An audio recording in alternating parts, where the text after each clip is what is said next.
ये वाला जो कलर्स आए हैं तीनों के तीनों बहुत ज़्यादा अट्रैक्टिव लगते हैं। I absolutely love that bike, so I had no doubts regarding this bike. I booked this bike without even a test ride. 2 हफ्ते में भाई जो है 1000 कंप्लीट कर लेंगे। इसमें कुछ नेगेटिव्स डेफिनेटली होंगे, तो what are those? Rattles around a lot. मुझे जो है टिप टो करने पड़ रहे हैं, पूरा रिबाउंस आता है जैसे आप ब्रेक दबाते हो।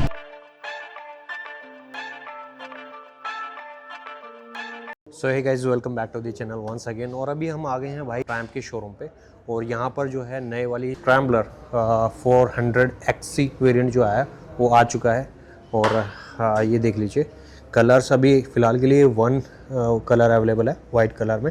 ये पुराने वाला है जो X वेरिएंट आता था 400X, and this one is XC।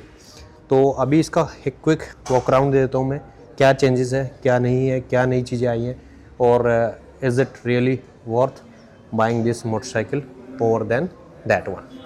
तो सबसे पहले अगर मैं फ्रंट से बात करूं तो देखते के साथ ही जो नोटिस में आता है वो है अलॉयज की जगह जो है स्पॉक व्हील में, क्रॉस स्पॉक व्हील में चेंज किया है कंपनी ने। तो कंसिडरिंग ए स्क्रैम्बलर, तो उस पॉइंट ऑफ व्यू से आई पर्सनली प्रीफर कि जो स्पॉक व्हील रहता है वो ज़्यादा बेटर रहता है। तो कंपनी ने भी जो है ना उसी पॉइंट ऑफ व्यू को कंसिडर करते हुए इसमें स्पॉक व्हील ले दिया है, और वो भी ट्यूबलेस। तो सेकंड चेंज जो आपको विजिबल दिखेगा, ये पीक जो है उसके अंदर आपको एज ए एसेसरी लगवानी पड़ती थी, इसके अंदर जो है आपको स्टैंडर्ड फिटमेंट मिलता है।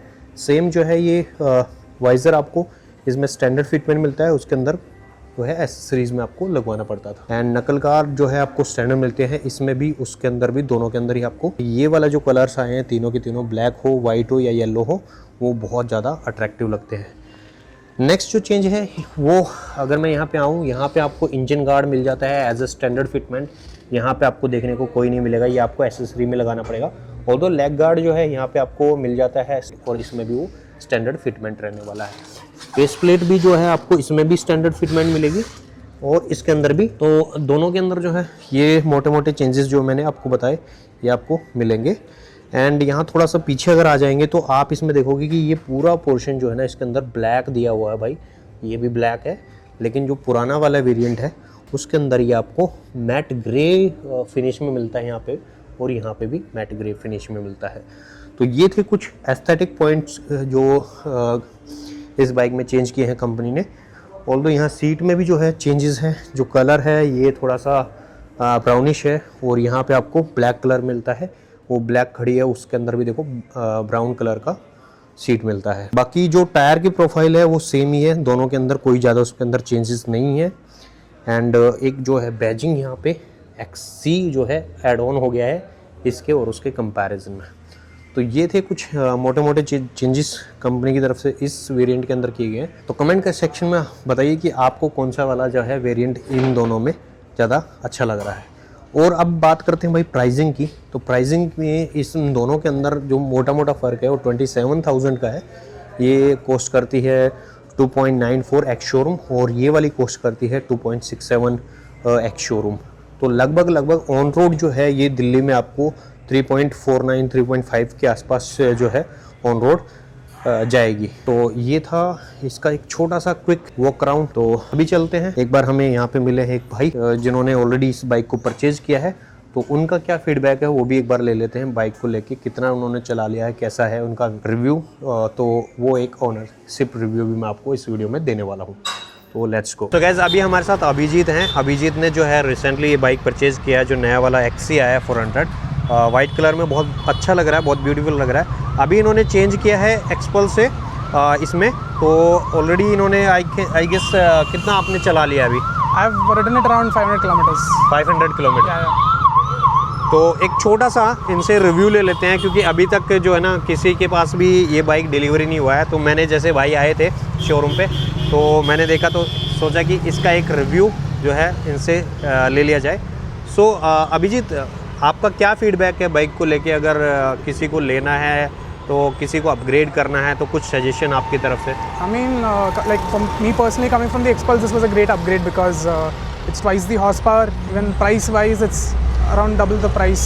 And something I was looking for was something reliable, and इसका service अपना इंटरवल भी इट्स लाइक लॉन्ग है, एक 1 ईयर का है एंड 16,000 किलोमीटर्स का है. So that I felt is much like better than the competitors. And then again considering the reliability of the 400cc scene out there, this was the best out of it, and I've been living with a Speed 400 for a while now.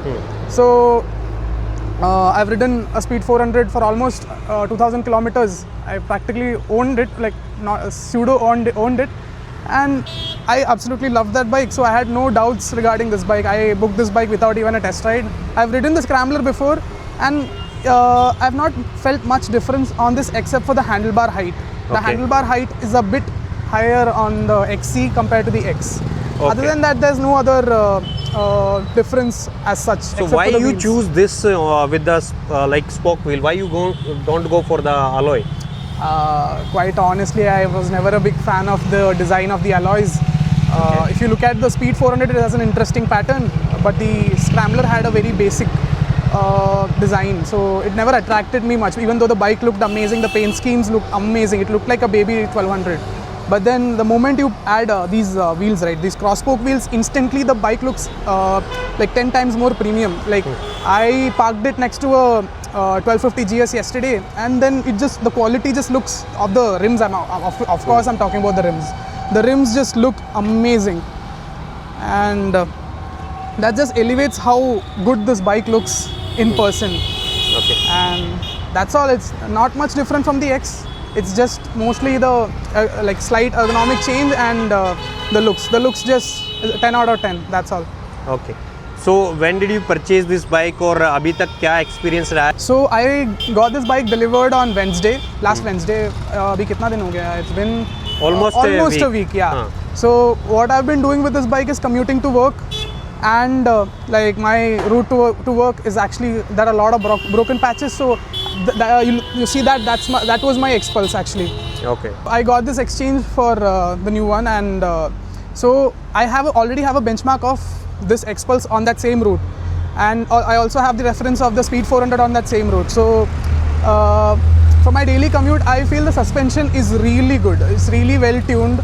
The only nitpicking I would say is that the rear is so plush, the front has to match up to that. I felt like if the front was tuned a bit more like the equation, like if like 50-50 it was distributed like that, it would be better.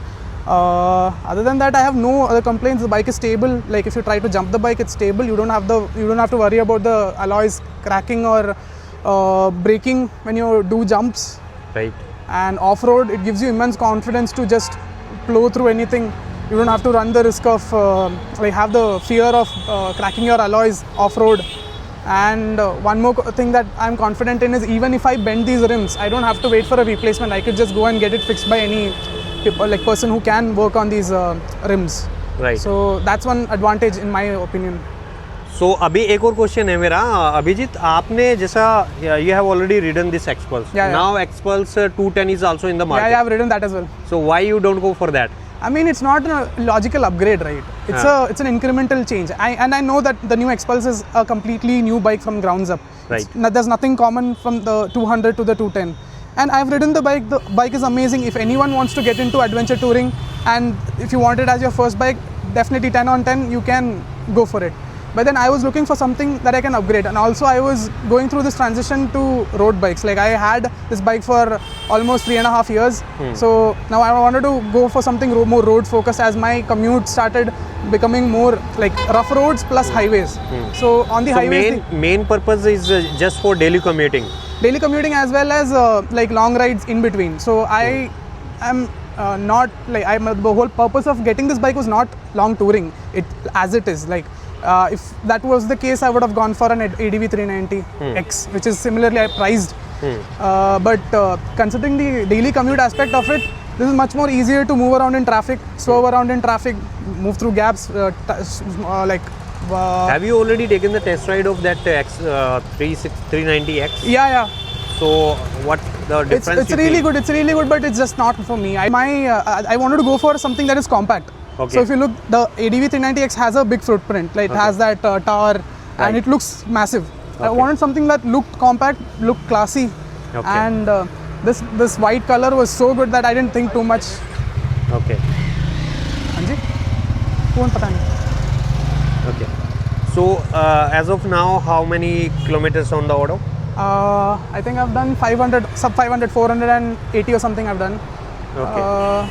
So what's the service interval for the first service? So first service is 1,000 kilometers or 1 month. I'm trying to finish 1,000 kilometers by this week. Okay. Hopefully. within 2 week guys, 2 हफ्ते में भाई जो है 1000 complete कर लेंगे। और इनका purpose भी जो है डेली कम्यूटिंग का है, तो ऐसा लॉन्ग टूरिंग वाला नहीं है। लॉन्ग टूरिंग में हम समझ सकते हैं कि लॉन्ग टूरिंग करता है तो बंदा जल्दी किलोमीटर से जो है कवर अप करता है।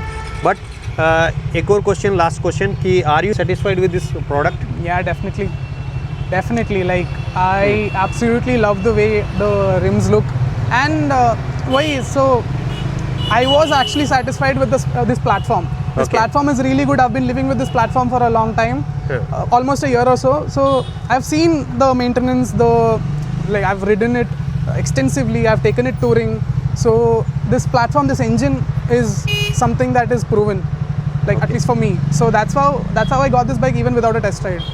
Okay. So ऑल्दो अभिजीत ने अपना पर्पस जो है बता दिया है कि डेली कम्यूटिंग के लिए, रेगुलर राइड्स के लिए ही इनको बाइक चाहिए थी। But have you ridden like Himalayan 450? yeah, I've ridden the Himalayan. So what will you suggest if someone Himalayan- is looking for weekend rides or sometime long rides or daily commuting? Which one is better So among all these I mean, three? you can live with any bike. Honestly, Himalayan, ADV 390, you can live with those bike. You can commute to office on that bike pretty easily. It's just a choice I made because so I came from a setup from the Xpulse at the 21 front, 18-inch rear setup. So I wanted something a little bit less tuned for the adventure, trails, and more to the road actually. So that's why I went for something like this. And the Himalayan 450 is a great bike, man. Its suspension is really so good. Let me cut it short. Although you have explained about the good qualities of the product, अब अगर मैं बात करूँ इसमें कुछ negatives definitely होंगे, तो what are those negatives? Not much, but coming from the Speed 400, I feel considering this has a sharper rake, and it has the tires are not as good as what is available on the Speed 400. I know that's a different category, but then this could have had better tires. These MRFs are just about okay. I would as soon as they run out, I'm gonna put some a better set of tires, and that's all. Quality is amazing. There are some parts that are kind of finicky. For example, this, I don't know, this rattles around a lot. Okay. It's there on all the bikes. Any vibration and any you feel No, it's too early for makes you vibrations. discomfort while riding of this bike? It's very comfortable. Right now, it's too early to comment about the vibrations because the first service hasn't happened. In the first service, considering Triumph has taken a great initiative to put that limiter on the bike so that you don't over rev the engine and keep it in a safe zone. So it has a limiter on at 6,500 RPM that's only taken off when you do your first service. So I feel that's a great initiative and it's good for the bike's in longevity as well. Okay. So overall, I'm very satisfied with the purchase. There are small things that are nitpicks, and then if you don't mind having if you really don't need a huge bike, you don't need an adventure bike for your everyday commutes, then this is a really good choice for you. Okay. So thank you Abhijit for Thank giving you so much. Your feedback for this product. And although यहाँ पे भाई एक और bike की जो है ना delivery हो रही है, वो देखो वहाँ पे, तो उन्होंने भी एक सेम ही वाइट कलर लिया है. तो I am looking for the yellow colour, but that is not available over here. Maybe within a week they will arrange, और because I personally like the yellow colour. Although white looks amazing great, but I personally like yellow colour. ये एक छोटा सा review था, तो भाई हमें यहाँ पे मिल गए थे, तो thanks once again Abhijit. Okay, all right guys. So ये जो है भाई की अभिजीत की बाइक है, तो मैं इसको जो है ना चलाने वाला हूँ, और मेरी वाली बाइक जो है अभिजीत चलाएगा. तो अभी इसको चला के देखते हैं भाई. इसका मैं आपको एक्चुअल फीडबैक देने वाला हूँ कि मेरे पॉइंट ऑफ व्यू से चलने में कैसी है. आफ्टर इंटरसेप्टर ये किस तरीके का बिहेव करती है. भाई बैठने में पहले जो है स्टांस में पता लगता है कि सीट हाइट तो जो है काफ़ी ऊंची है. मेरी हाइट है 5'8", और मुझे जो है टिप टो करने पड़ रहे हैं. यू कैन सी लगभग आई गेस 835 के आसपास इसका सीट हाइट रहने वाला है. And this looks amazing. Let's go. Okay, clutch काफ़ी लाइट फील हो रहा है एज़ कम्पेयर टू इंटरसेप्टर. जैसा मैं अभी इंटरसेप्टर को चला के आया हूँ ट्रैफिक में, तो उसका कंपैरिजन में काफ़ी लाइट फील हो रहा है. पोजीशन है हैंडल बार जो थोड़ा सा पूरा वाइड है, ऐसे पकड़ के आप इसको चला सकते हो. तो जो पहले वाली स्क्रैम्बलर एक्स है, तो उसी के हिसाब से ही जो है ना सीटिंग हाइट और जो पोजीशन है इसकी और लेस सेम ही है, बट इसमें जो है ना आपको हैंडल बार थोड़ा सा वाइड मिलता है एज़ कम्पेयर टू इंटरसेप्टर। जो रिस्पॉन्स है सस्पेंशन का अभी थोड़ा सा यहाँ चेकआउट करेंगे, थोड़ा सा ऑफ रोड सा है। सो लेट्स सी यहाँ पे कैसा है। Yes, it looks good.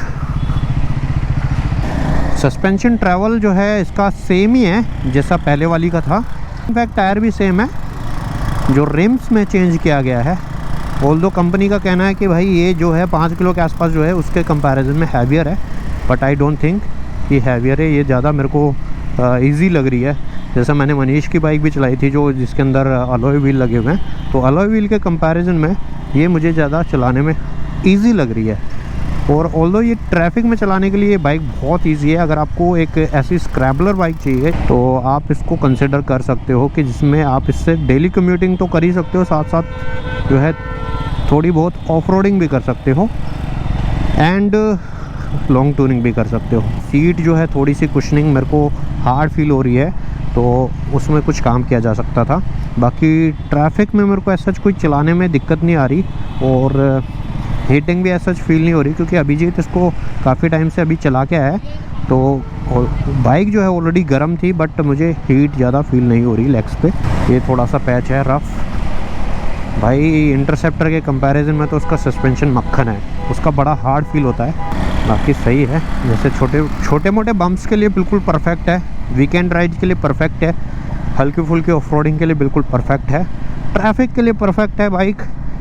और किसी को अगर एक बाइक रखनी है जिससे वो सारे पर्पस सोल्व करना चाहता है तो I think this is the one. Engine smooth है, एग्जॉस्ट का साउंड भी काफ़ी अच्छा है, ऑल्दो ट्रैम्प स्मूथनेस और अपनी बिल्ड क्वालिटी के लिए जाना जाता है, तो उसमें तो कोई दिक्कत है ही नहीं, कोई प्रॉब्लम नहीं है। तो ज़्यादा इसको आज नहीं चला पाऊँगा, थोड़ा बहुत ही चला पाऊँगा, क्योंकि ये भाई मुझे जस्ट रैंडमली मुझे मिल गए थे, यहाँ पे आए हुए थे, तो उस पॉइंट ऑफ व्यू से मुझे इसको चलाने का सौभाग्य प्राप्त हुआ। लाइट वेट लग रही है मुझे एज़ कम्पेयर टू इंटरसेप्टर, और 4th गियर में जैसे मैं चल रहा हूँ स्पीड जो है 40 की है, तो कोई उसमें ज़्यादा मुझे जर्क भी फील नहीं हो रहा, तो ये ठीक है। ब्रेकिंग का मैं थोड़ा सा अभी बता देता हूँ आपको। ब्रेकिंग, फ्रंट ब्रेकिंग तो भाई शार्प है, जैसे ही पूरा रिबाउंस आता है जैसे आप ब्रेक दबाते हो, और रियर ब्रेकिंग इज़ डिसेंट। अभी ज़्यादा रैव नहीं करेंगे। जो बाइक चली है अभी 452 किलोमीटर ही चली है, बिल्कुल एकदम ब्रांड न्यू बाइक है, तो उस पॉइंट ऑफ व्यू से अभी इसको रवा होने में थोड़ा सा टाइम लगेगा, और उसके बाद ही जो है इसको खींच के देखा जा सकता है भाई बाइक को। ऑल्दो दूसरे की बाइक है भाई, ऐसा खींचना बनता भी नहीं है, भाई ने दी है हमें चलाने के लिए, वही बहुत बड़ी बात है, नहीं तो भाई बाइक कोई देता नहीं है अपनी।